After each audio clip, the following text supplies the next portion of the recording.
एक दौर था जब यूट्यूब और इंटरनेट सब लोगों तक पहुंचा नहीं था।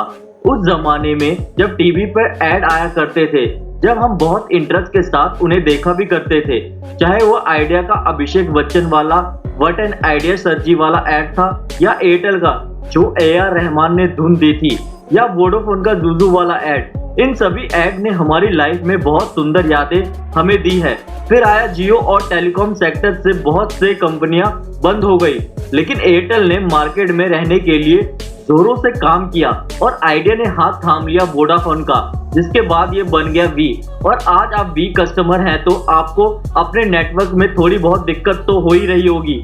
वोडाफोन आइडिया यानी वी पर इंडस टावर का करीब 7,000 करोड़ बकाया है और आज कंपनी पर उसके अलावा और भी बहुत सारे कर्ज हैं। इसकी वजह से कंपनी बैंक करप्ट होने के कगार पर आ गई है और यह इतना बड़ा घाटा है कि इसे कॉर्पोरेट इतिहास का सबसे बड़ा घाटा माना जा रहा है।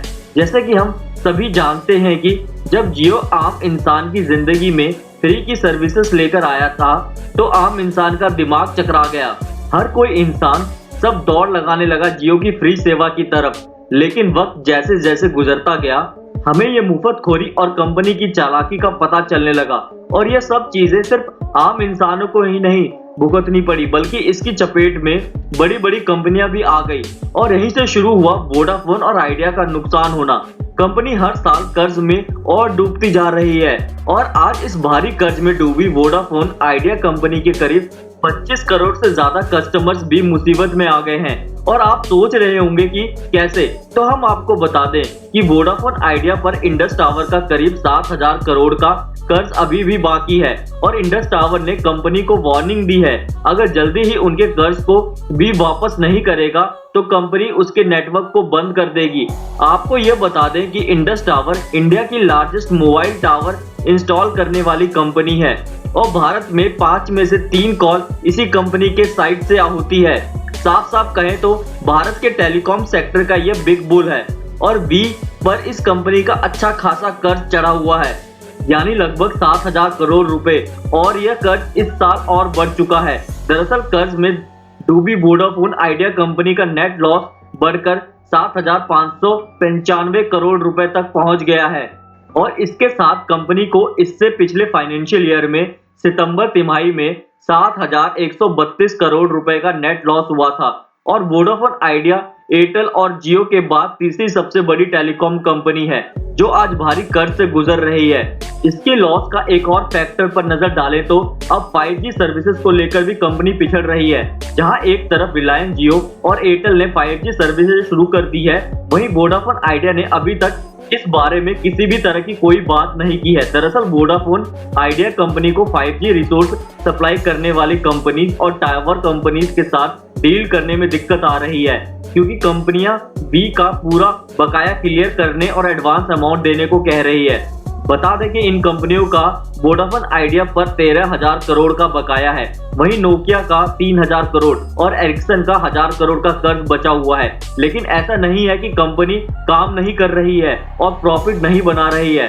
वोडाफोन आइडिया लिमिटेड ने अपनी सर्विसेज के जरिए साल 2022-23 में इनकम के 12% बढ़ा ली, जिससे कंपनी की इनकम 10,600 करोड़ हो गई है, जो कंपनी के ग्रोथ को दिखाती है।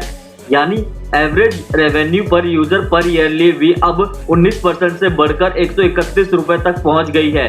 इसके साथ ही कंपनी के 4G सर्विसेज इस्तेमाल करने वाले कस्टमर्स 15 लाख से बढ़कर 12 करोड़ हो गए हैं। लेकिन आपको बता दें कि वी की दिवालिया होने की यह कोई नई बात नहीं है। जब से वी ने टेलीकॉम सेक्टर में एक साथ कदम रखा है, तब से इनकी हालत कुछ खास नहीं सुधर पाई है।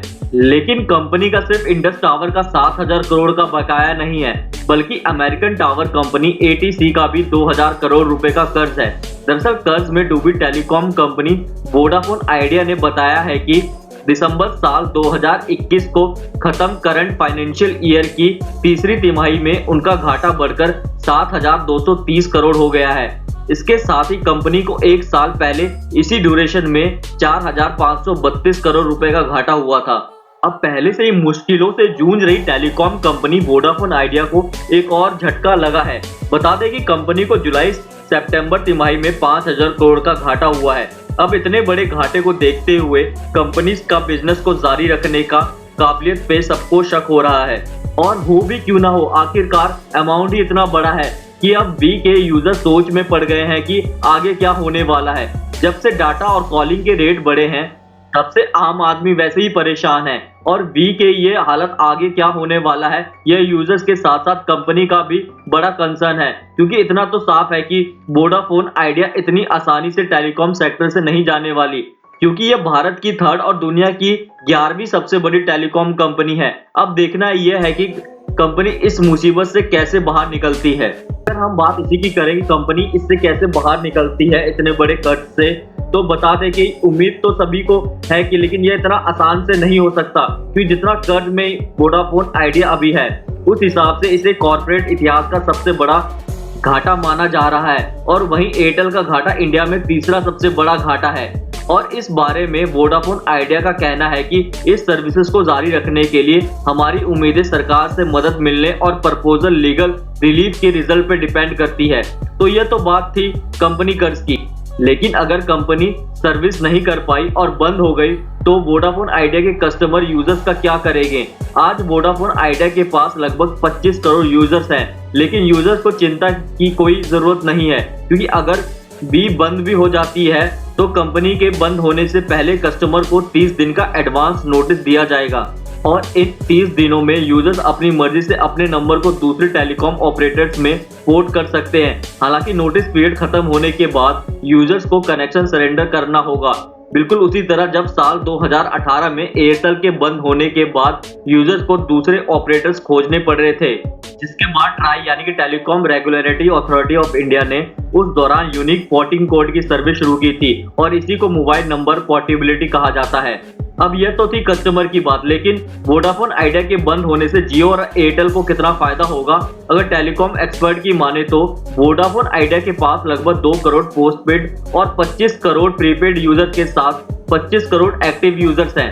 अब अगर कंपनी बंद होती है तो ऐसे में यूजर जियो और एयरटेल में डिवाइड हो जाएंगे। हालांकि पोस्टपेड नेटवर्क में जियो का पल्ला थोड़ा कमजोर दिखता है, तो ऐसे में वोडाफोन आइडिया के पास से पोस्टपेड सब्सक्राइबर्स एयरटेल की तरफ जरूर जा सकते हैं।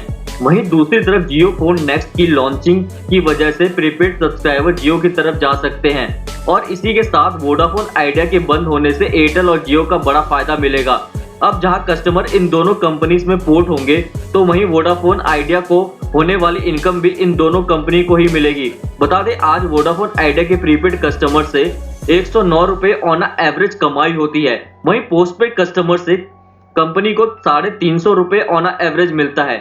ऐसे में एयरटेल और जियो के रेवेन्यू में करीब 20,000 करोड़ की बढ़ोतरी हो सकती है। तो यह थी दूसरी कंपनियों की बात, लेकिन आप सोच रहे होंगे कि सरकार और देश का तो इससे कोई लेना देना ही नहीं है। तो हम आपको बता दें, अगर देश में जब भी कोई बड़ी कंपनी बैंक करप्ट होती है तो उसका सबसे बड़ा नुकसान होता है देश की इकोनॉमी पे। चलिए हम आपको बताते हैं कैसे आम आदमी इसके चपेट में आता है। भारत की तीसरी सबसे बड़ी टेलीकॉम कंपनी वोडाफोन आइडिया पर बैंकों का कई हजार करोड़ का लोन है। इसके साथ सरकार का भी उसके पास कई करोड़ों का बकाया है। आपको बता दें कि वोडाफोन आइडिया के दिवालिया होने की वजह से सिर्फ सरकार को ही नहीं बल्कि बैंकों को भी काफी नुकसान होने वाला है। अगर वोडाफोन आइडिया बैंक करप्ट होती है तो बैंकों का 23,000 करोड़ रुपए का लोन डूब सकता है, और यह लोन करीब 70% देश की पब्लिक सेक्टर के बैंकों की तरफ से दिया गया है। अब अगर वोडाफोन आइडिया यह कर्ज नहीं चुका पाए तो इस वजह से हजारों करोड़ रुपए का नुकसान हो सकता है, और असल में यह नुकसान देश के टैक्स पेयर्स को ज्यादा टारगेट करने वाला है। अब देखना यह है कि वोडाफोन आइडिया इन सारी चीजों को कैसे हैंडल करती है। तो आप में से कौन से लोग इन नेटवर्क का सिम कार्ड यूज कर रहे हैं हमें कमेंट सेक्शन में जरूर बताएं। अगर वीडियो अच्छी लगी वीडियो को लाइक कर दें और चैनल को सब्सक्राइब भी कर दें।